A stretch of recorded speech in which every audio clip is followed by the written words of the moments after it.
This is a small Sarki village in the foothills of the Himalaya. Sarki is the name of the caste which traditionally is responsible for dealing with the carcasses of dead cows. In Nepal, it is against the law to kill a cow, and there are stiff penalties for any infringement. However, once a cow has died, its hide can be removed and its meat eaten. Sarkis are usually poor and are looked down on because of their connection with leather tanning and shoemaking. Nevertheless, they possess the skills to make properly tanned leather using a labor-intensive traditional process which takes 2 to 3 months in total, though the actual labor needed to make one rawhide into leather is about 5 days.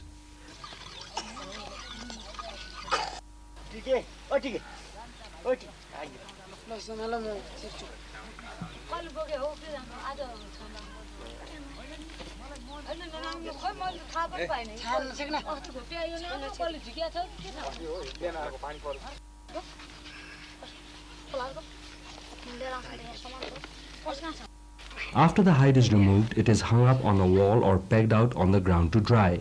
It is important to stretch the hide out and dry it evenly.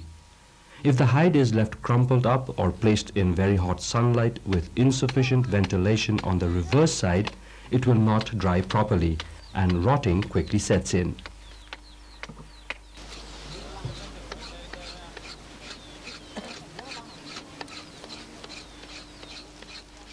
As the supply of hides is not enough in their own villages, the Sarkis have to visit other places to collect rawhides, sometimes spending as many as 10 days away at a time.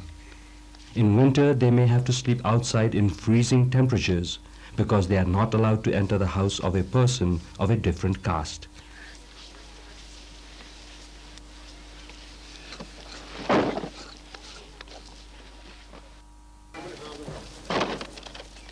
When the Sarki brings the hides back home, the first thing he has to do is soak them in water for a day or two.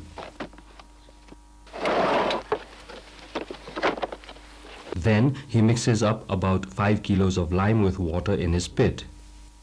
Dried hides can be dangerous as they may still carry spores of the disease which the animal died of. The liming process, however, kills all these spores if they are present. Then he puts in the hides. The process is speeded up by churning the hides in the pit every day. This goes on for 3 to 4 weeks. Liming also swells the hide, removes unwanted fats, and loosens the hair so that it can be scraped off easily. The hair and other residue from the lime pit all ends up on the Sarki's land, where it acts as a fertilizer.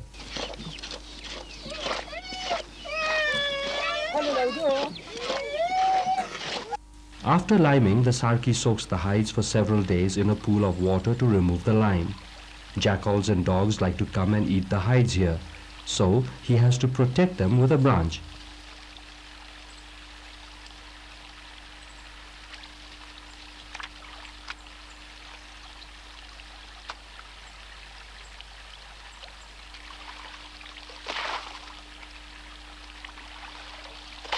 The average size of hides from Nepalese cows is very small, only about 15 to 20 square feet. Because the animals are usually older when they die, and because it is harder to remove the hide from a cold carcass without damaging it, the quality of Nepalese cow hides is not very good. Sarkis also collect buffalo hides. These are larger and thicker than cow hides. Unlike cows, buffaloes are slaughtered. But in the hills, their hides are usually eaten along with the meat, so Sarkis only occasionally obtain buffalo hides for tanning.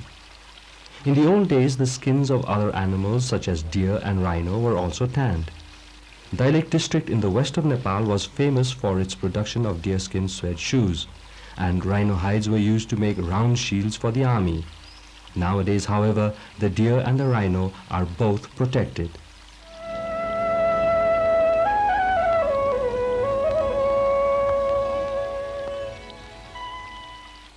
After the heavy hides are taken home, the Sarki cuts away the layer of fat on the inside with a very sharp knife. This is called fleshing, and he will need 2 or 3 days to finish the dozen or so hides that were in the basket. This is the most skillful part of the process. It is very easy to make a hole or shave the hide too thinly.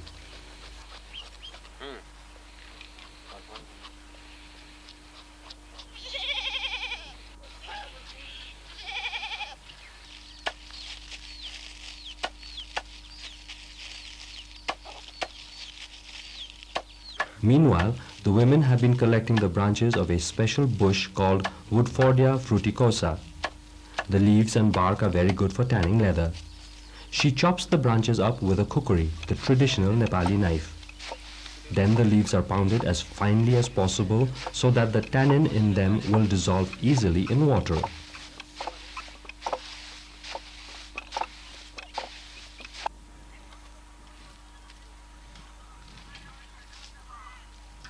After pouring 40 or 50 liters of water into his pit, the man adds the leaf dust and the hides.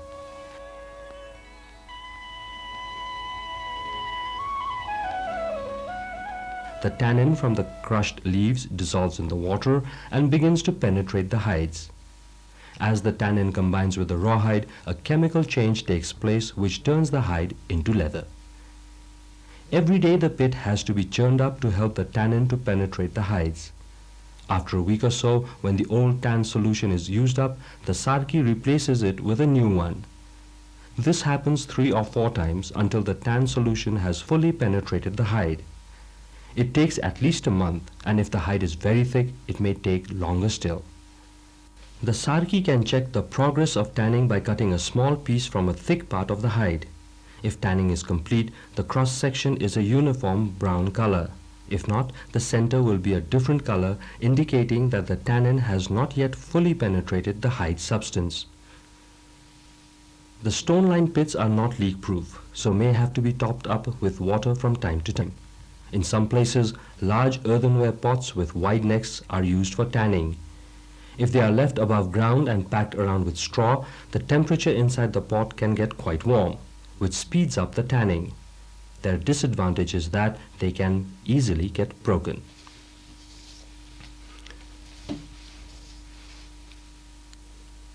Another method which is used occasionally is called bag tanning. The hide is roughly stitched up around the edges to form a bag. It is then suspended on a beam above the pit and filled with tan liquor. The weight of the solution pressing down speeds up the tanning process. The traditional way of making suede requires a longer period of tanning with more changes of the tan solution. As a result, when the leather is dried after tanning, the grain layer is very brittle, and by flexing it, the grain cracks off, leaving a suede finish. Woodfordia fruticosa is probably the easiest tanning material to use in Nepali villages. Its use is also the least damaging to the environment, as the bush quickly regenerates and spreads. It grows anywhere from the hot, low-lying Tarai areas in the south of the country up to an altitude of about 5,000 feet. It gives the leather a light brown color. Other tanning materials which are also sometimes used give different shades varying from red to yellow shades of brown.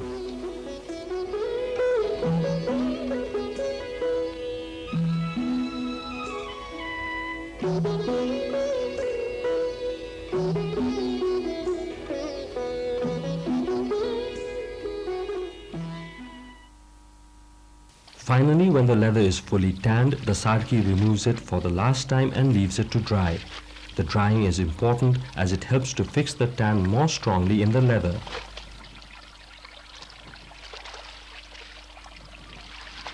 He must then re-wet it and reduce the thickness of the leather to suit what he intends to make out of it. This is called skiving, and like fleshing is a highly skilled process. The long knife has a convex curved blade and is razor sharp.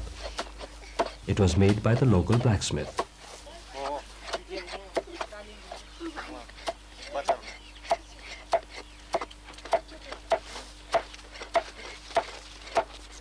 Then, in order to soften and lubricate the leather, he wipes a mixture of oil and water onto the flesh side.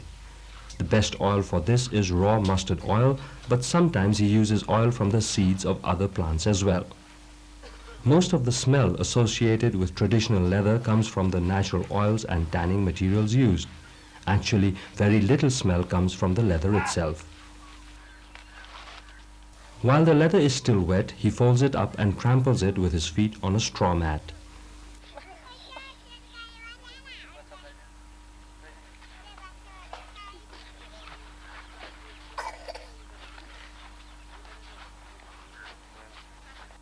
Every half hour or so, he stretches it in all directions.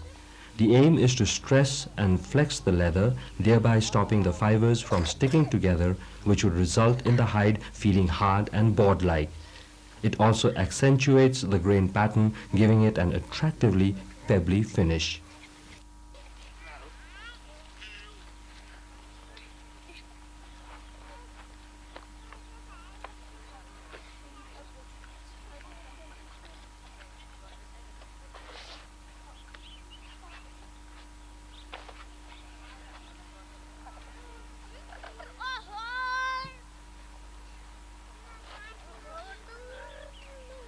Then he rolls up the leather and beats it on a stone. This helps to further stretch and flatten out the leather. It takes about 2 days to soften one whole cowhide in this way, and it's very hard work.